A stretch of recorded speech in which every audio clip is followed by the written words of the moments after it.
Our first question is going to come from Chris Vanini with The Athletic. Chris, go ahead. Craig, do you expect all 12 teams to participate this fall?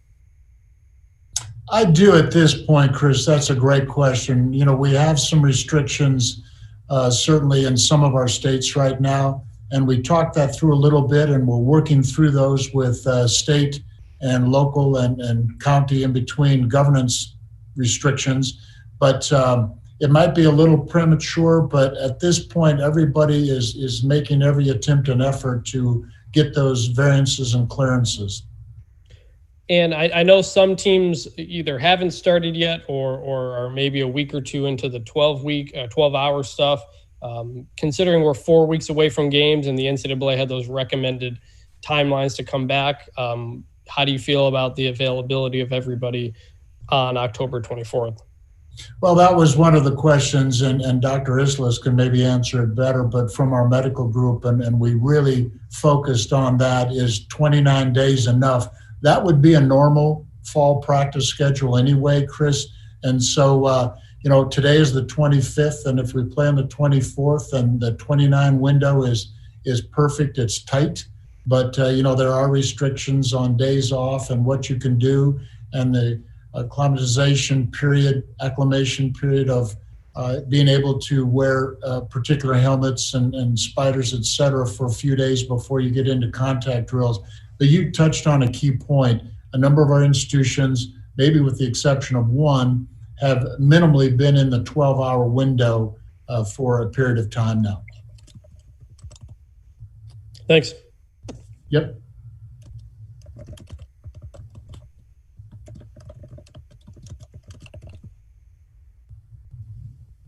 Our next question will come from Michael Katz from WyomingSports.com. Hi, Craig. This one is for you. Can you hear me? Yes, sir. Okay. Obviously it's been a crazy week or so with the Big Ten kind of getting the ball rolling. I'm just kind of curious, in terms of the Mountain West acting, why, the proper government entities to get clearance and things of that nature maybe weren't done a little bit sooner, and why rapid testing, that push, didn't really kind of get going until the Big Ten made its move. Well, we didn't base anything on the Big Ten or any other conference, certainly, Mike. But, our situation was unique. We had 3 schools in the state of California, the state of Hawaii, the state of New Mexico that have different protocols and restrictions.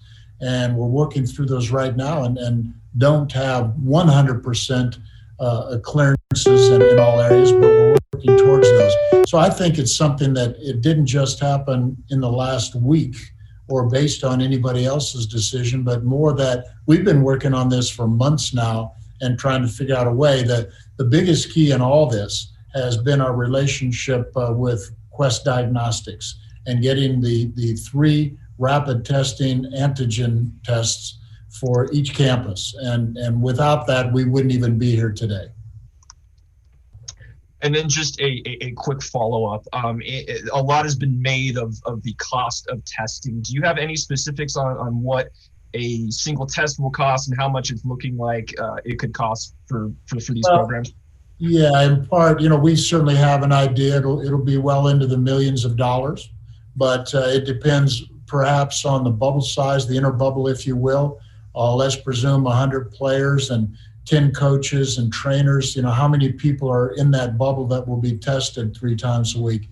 And that varies institution by institution. We might be able to get to a point that every Mountain West institution has an inner bubble, hypothetically, of 140 people. Some are larger, some are smaller. And so, the cost, there is a fixed cost on the test, but we don't know exactly the number of people that will be tested on each campus. Our next question will come from Ralph Russo from the AP. Ralph, please make sure you unmute your phone, please. Hi, Craig. I guess one quick one for you. You had mentioned that you expect all the teams to compete. I understand Air Force had already planned to play, Navy and Army. What's their status? I also know that there's some things with the students there as far as being able to take a semester off. You just address the Air Force's status. Well, they could do a better job specifically, Ralph, but my understanding, I spoke to Troy Calhoun on Wednesday at the change of command and superintendent ceremony, and I think as many as into the high 30s took advantage of the turn back and are off this semester and will not be a part of the football program. But, that's going to be a question that they can answer. Right now, you hit it on the head. They will play Army and Navy scheduled, and they would probably play another 6 Mountain West games, if not 7. They may end up playing 9 games and everybody else 8 games because of Army and Navy. But those will be determined. Nobody has a crystal ball as to what's going to happen on anyone's schedule throughout the rest of October and November. And if I could just direct one at the doctor about the testing. The antigen testing seems to be a game changer as far as the cost and the speed. But, in the Big Ten and Pac-12, they're doing it daily, and they believe that that's the way that they'll sort of contain things and not get caught up in a lot of contact tracing people into quarantine. Why do you think 3 days a week, where you've seen some disruptions in these other conferences, will be manageable for the Mountain West with the antigen testing? It's a really good question, and I hope you can hear me well. I hear you fine, thank you. It's a really good question to talk about antigen testing and why only 3 times a week when other people are doing it 6, 7. When you look at the sensitivity and specificity for antigen testing, doing it multiple times during the week actually increases your chances of actually getting rid of that sort of decrease in sensitivity specificity. The good news with us, though, is that we're using a antigen test that is actually new to the market through Quest Labs that is actually really sensitive and really specific. It is just a tiny fraction less than a PCR test. And so by us doing it multiple times a week, we're kind of hedging our bets in our favor that we'll catch a positive. And we're confident that because the test is actually a very sensitive and very specific test, that actually will probably be able to kind of factor out those false negatives and false positives as well.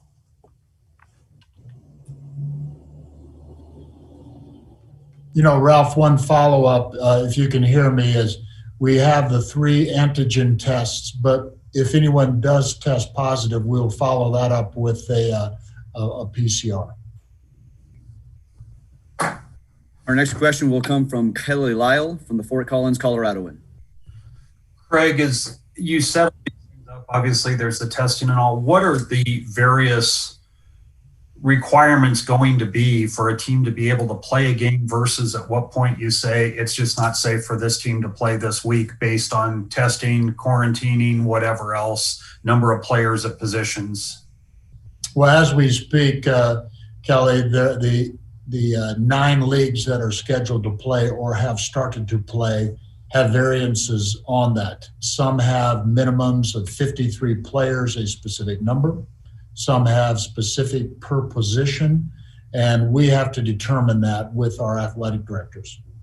So that none of that has been determined yet. You have that's all to come. To come, correct. Okay.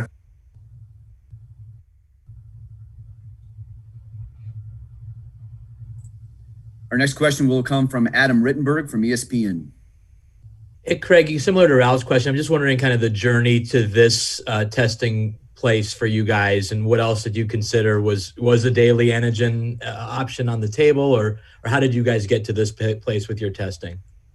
Well, we've been PCR testing for several months, Adam, and I think Dr. Isla said it best. Certainly, the 3 antigen with the quality of the test that Quest is providing is going to be sufficient for us.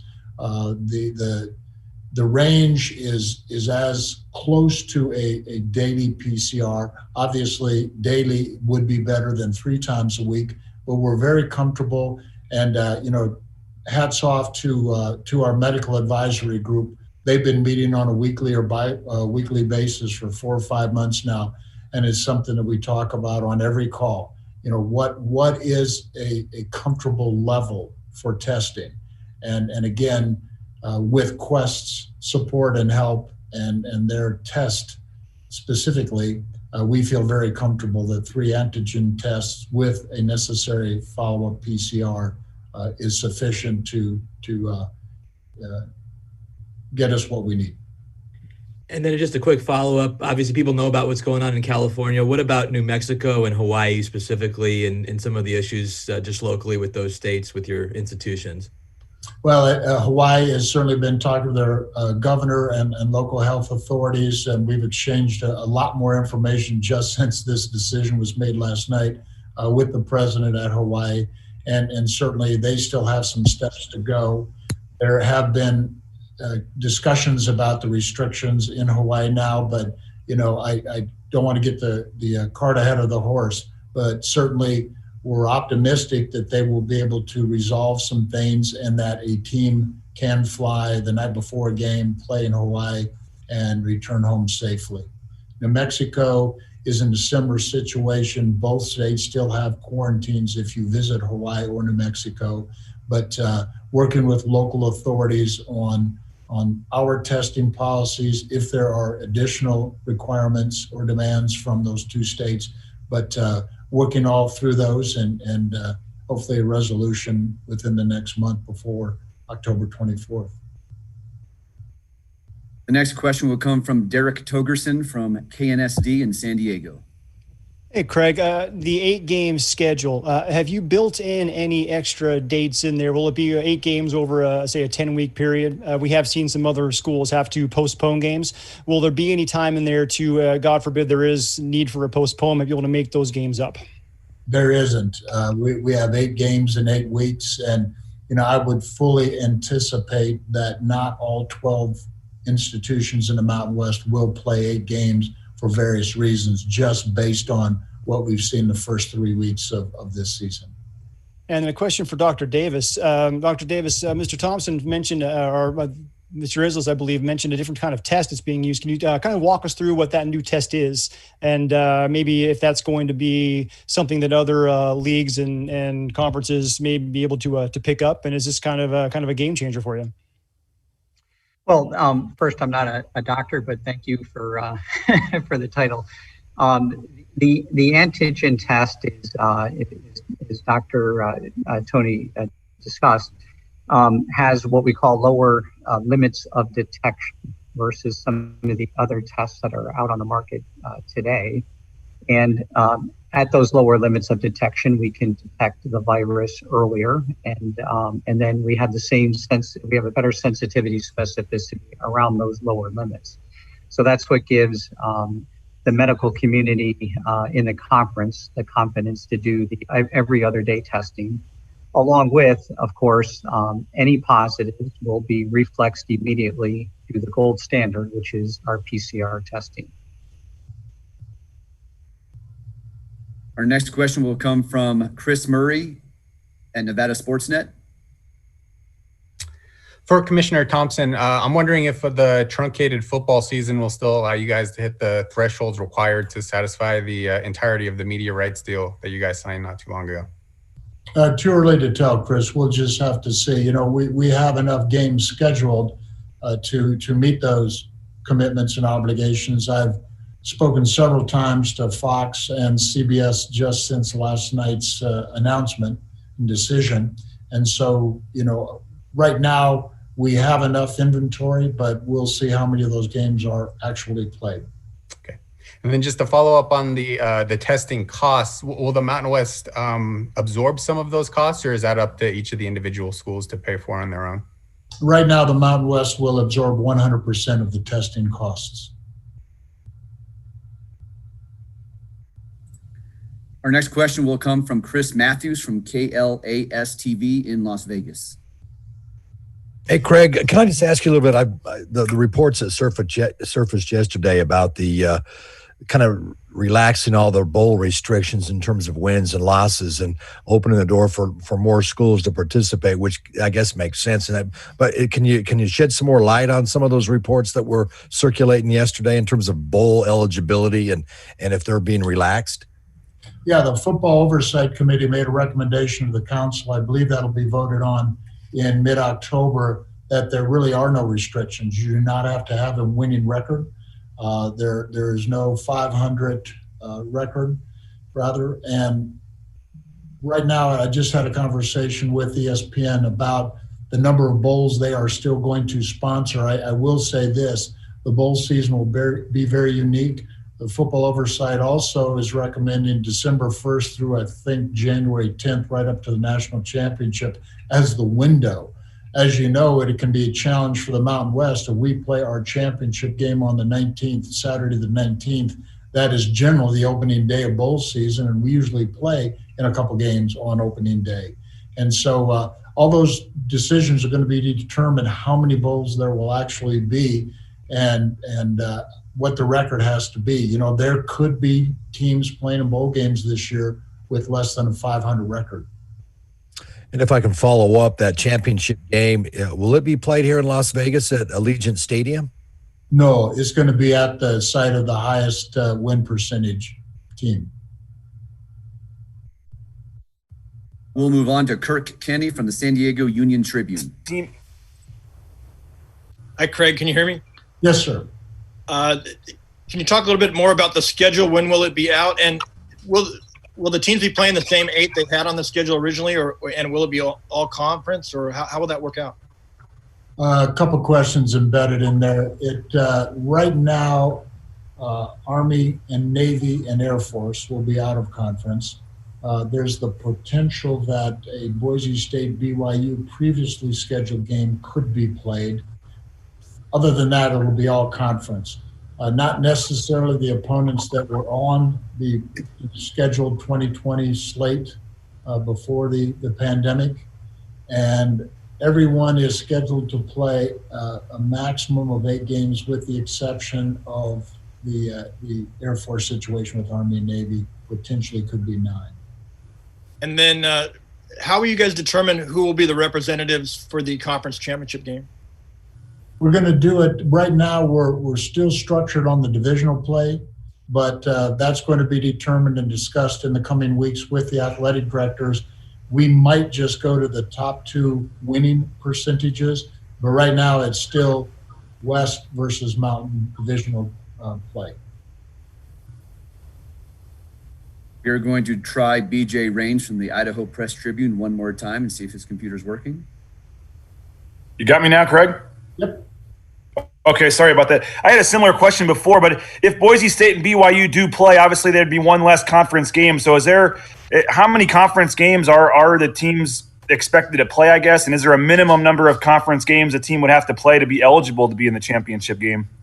There's not. And certainly that is correct. That's accurate. If Boise State plays BYU, they would play 7 Mountain West games in addition. And so I guess in terms of the schedule, then how are you guys putting that together in terms of some teams playing 8 league games, some teams playing 7 or 6 or whatever? It just seems like it's going to be a unique year from that standpoint in terms of trying to put all this together. And when do you hope to have a schedule you can announce? Well, I think that's the operative word. Everything is unique this year, and so we're adjusting on the fly. That could very well be the case that Air Force and Boise State play 7 games and the others conference, and the others play 8 Mountain West games. We're working frantically and quickly and expeditiously. We have several models. The ADs meet twice a week, and we'll continue to discuss. I would hope probably in the, I don't want to pin ourselves in, but in the very near future, we will have a schedule. Next question will be from Bruce Feldman from Fox Sports. Hey, Craig, how concerned are you about, you guys are going to play your first game scheduled less than a month away, and the Pac-12 is in the same, pretty much the same geographic footprint, and they have determined that they felt like they couldn't safely do it without additional injury risk till the first week of November. Is that a is that much of a concern, or how much discussion did you guys have about that? We had a ton of discussion, Bruce. You know, our football coaches have been meeting not quite on a weekly basis, but very frequently. And we've been discussing all summer and into the fall, 4 weeks, 6 weeks, 5 weeks, et cetera. And as you can imagine, varying opinions on the necessary time to play. I want to emphasize that the 29 days between September 25th and October 24th is the same window that would be a normal fall. What we didn't have is what you did in June and July before you got to those 29 days. And that's been varying. But as I said before, most of our institutions, maybe with the exception of one, have been in the 12-hour window now for a decent period of time. So between the coach's input, between the athletic director's input, and maybe most importantly, our medical advisory group, we feel comfortable that 29 days is sufficient to prepare. Thanks, Craig.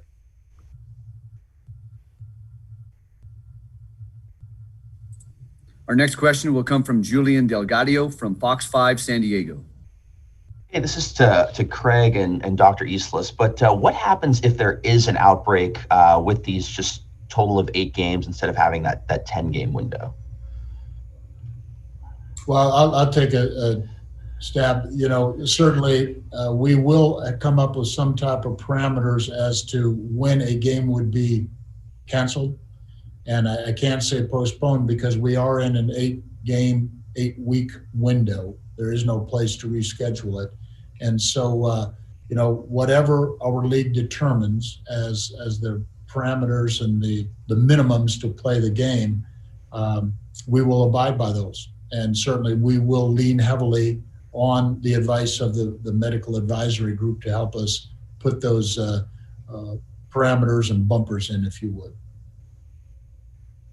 And then just a follow-up. So San Diego State had a recent COVID outbreak on campus with more than 900 people reporting that outbreak. Was there any cause for concern or any conversation just about that, despite the fact that, you know, the football team has been in quarantine and isolating? Yeah, and that gets back, I think, to the local, county, and state restrictions, regulations. And we have noticed a downward trend in most of our markets. I think Utah had a little spike last week. Wyoming has been holding fairly steady.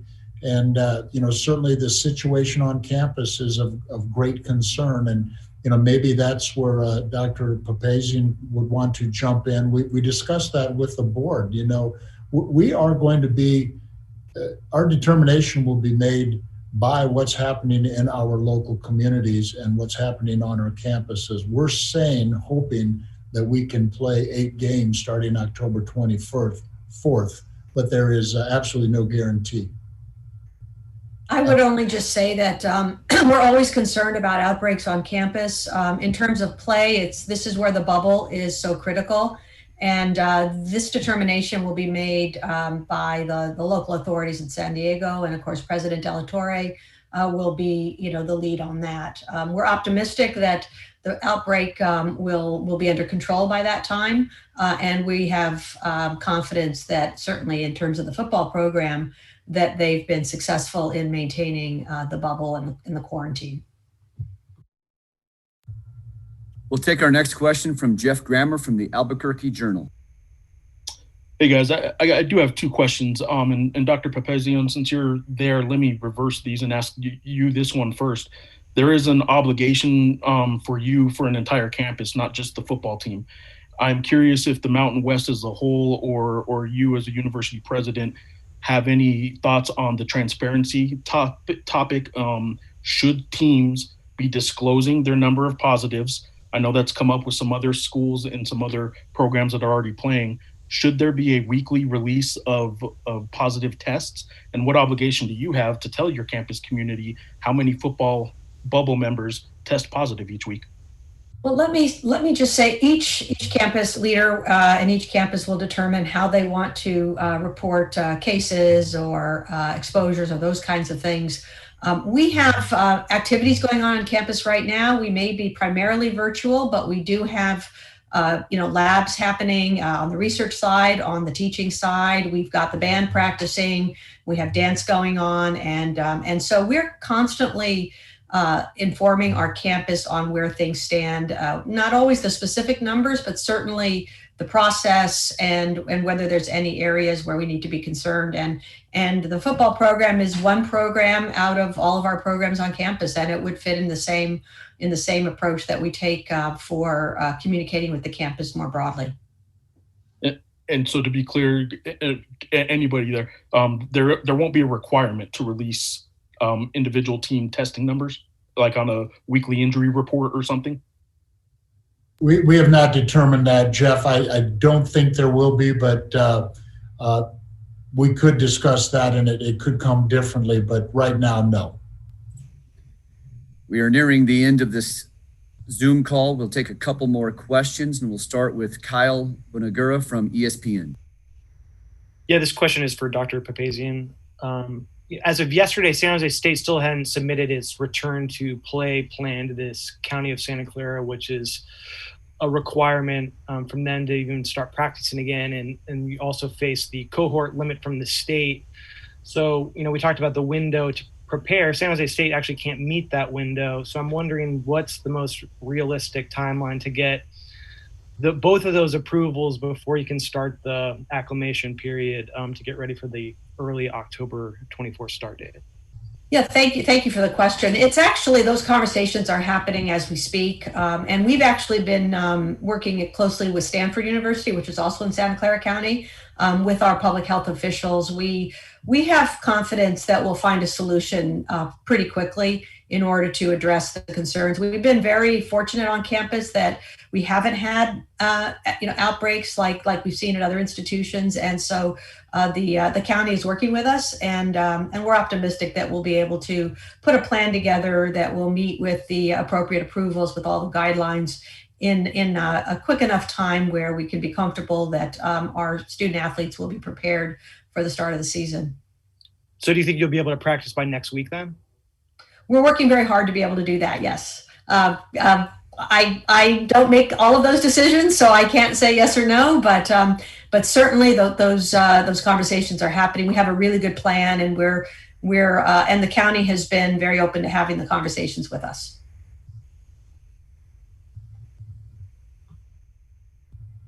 Our next question comes from Jay Tust from KTVB in Boise, Idaho. Yeah, this one's for Craig. And Craig, just curious, how interesting have the last 6 weeks been since you had to postpone football season? And then what was the moment that you really did see opportunity that this might be able to work and that you might be able to bring football back much earlier than you originally anticipated? I really think it goes back to the rapid antigen testing, and with Quest's support and partnership, it really started to turn probably in the last couple of days for us. And and I think some of my peers have said that was really the game changer. That is gospel. That is what's been the difference maker for us. And then you mentioned that the Mountain West is going to cover 100% of the costs of testing. Do you expect some schools to maybe test more than 3 times a week? And then how does the Mountain West fund that? Do you guys have a reserve, or does that come from television revenue or somewhere else? There could be more tests than the 3 that the league will provide. And yes, it's coming out of a reserve fund. We're going to have time for one more question. You can follow up with myself or Stuart Buchanan in the office after this call, but due to time constraints and everybody else's schedule, we're going to take one last question from Van Tate at KRQE in Albuquerque, New Mexico. Yeah, this is for Craig. And Craig, since it's the last question, I'll make it a 2-part question. How about that? Is that okay? Okay, first of all, I know you said you talked to some of the local officials and state government here in New Mexico because of how strict the mandatory state guidelines are here. How is that going? And do you feel encouraged by your talks with them? And the second part of that, has there been any consideration with states, with teams that are in states that are having those kind of issues, to have a neutral playing site designated somewhere where they could go and play there? Because it looks like New Mexico is going to play all their games on the road. at this point? We have not discussed the neutral site except kind of peripherally, and there are some options available perhaps. And in terms of working with Dr. Stokes and Eddie Nunez, we stay in constant contact. Again, the emphasis here are all these decisions are made on a local or state basis. And we will see who is available and ready to play on October 24th. It was a collective Mountain West decision, but individual institutions may have to adjust.